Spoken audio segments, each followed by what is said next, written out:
And we're rolling. Okay. Okay. And, okay, here we go here. Okay.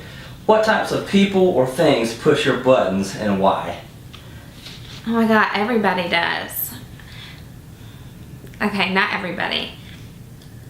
Ignorant people push my buttons. I don't know why that is. I just feel like if you don't know what you're talking about, you probably shouldn't. Or if you don't and you want to learn more, then you should approach it that way.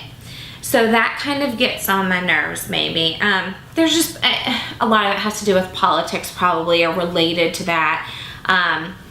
Just people like to talk about it, and then I get annoyed that they don't know enough, and la la la, but whatever. I try to use it as a learning experience about maybe what I can teach them, or maybe what they can teach me even. You know, maybe they think I'm ignorant. That's fine. I'm cool with that, but let's have discourse.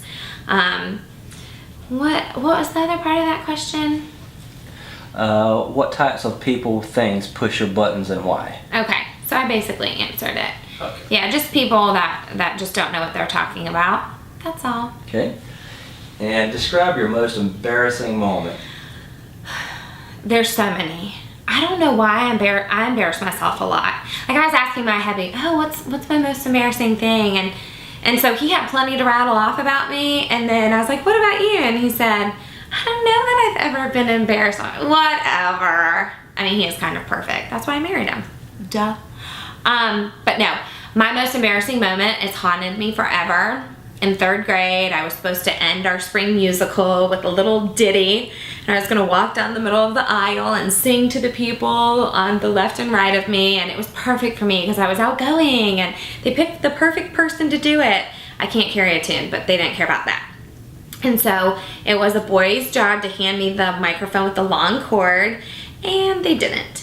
They handed me the one with the short cord, and midway through my little saunter down the runway, as I thought it was, the cord popped, and I didn't know it. And I kept singing, but no one could hear me, and everybody laughed at me, and I ran out of the auditorium, hysterically crying.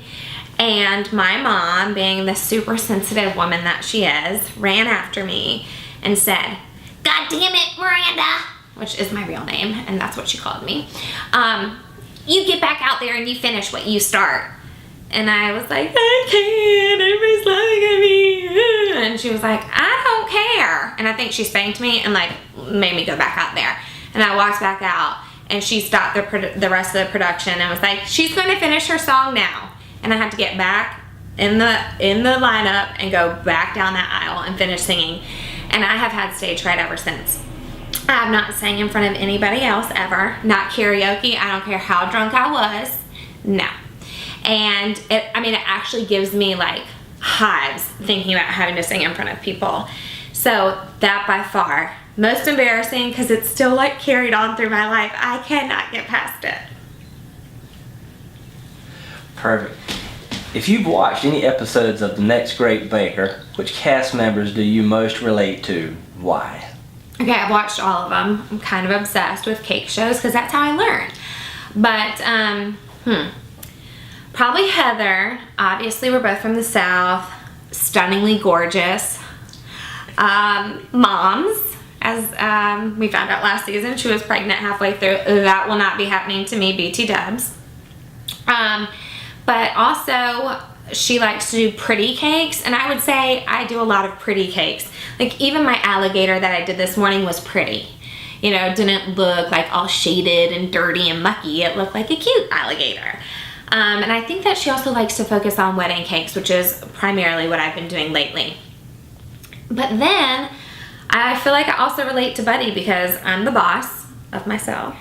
And I'm the one making cakes, obviously. And I just think that he's very strong. He's a natural leader. And he learned to cook from his dad, and so did I. And then he just seems like a good family man. And I'm a good family woman. So I think that I can relate. I think I can relate to a lot of people actually on this show. At the end of the day, we all have a passion for cakes. And that's our common thread. So I like them all.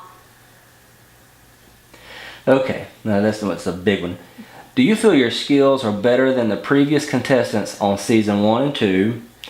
How elaborate and creative are your skills or your designs? Any special skills like 3D sculpted cakes, pyrotechnics, sugar work? Okay.